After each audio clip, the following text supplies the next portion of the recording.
किसी भी प्रकार से ब्राह्मण नहीं था और ना ही जो वो अध्यक्षा महिला अध्यक्षा है वो ब्राह्मण थी। ये सब अम्बेडकरवादी हैं और अम्बेडकर की विचारधारा को ही आगे चला रहे हैं। ये जिस प्रकार से महिलाओं को उत्पीड़न करते हैं ये अम्बेडकर की विचारधारा है। क्रांतिकारी जय भीम जय शिवराय। तर हा मुछाकडा पहा, हा मुछाकडा आला डबल वकायला। मला हे समजत नाही, जय भीम म्हटलं की यांच्या बुडाला आग काऊन लागते आणि डॉक्टर बाबासाहेब आंबेडकर यांच्या नावानं हे कन्या काऊन काढतात। हा आता परत हा सुद्धा म्हणतो की खरात हा दलित समाजातून आलेला होता। अरे येड झव्या, तुला काही अक्कल बिक्कल आहे का? तो खरात आहे ना ओपन मराठा, हा पाहिजे तर त्या तहसीलमध्ये जाय, त्याचा जातीचा दाखला काढून घे आणि तो याकडेच ठेवतो।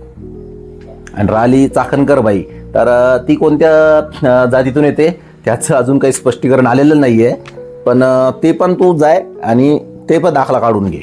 आणि राहिली गोष्ट तुझ्या मुछाकड्या, तुझ्या जातीतले लोक काय काय कांड करून राहिले, मंदिरात करून राहिले, महादेवाच्या पिंडी पुढं करून राहिले, कुठं कुठं करून राहिले। आता संभाजीनगरमध्ये कांड घडलं, अरे लई आहे, उगाच कोणाला बदनाम नका करू तुम्ही। बोलायला काही नाही राहत तुमच्याकडं म्हणून काहीही बोलायचं। तर बाबा रे तो खरात आणि तू काही तोंड वाजवतो का रे तुम्ही? हा काही तोंड वाजवतो का?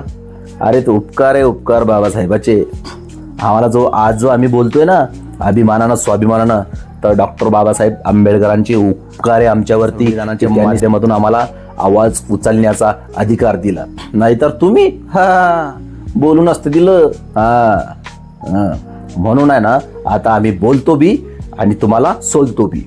क्रांतिकारी जय भीम जय शिवराय।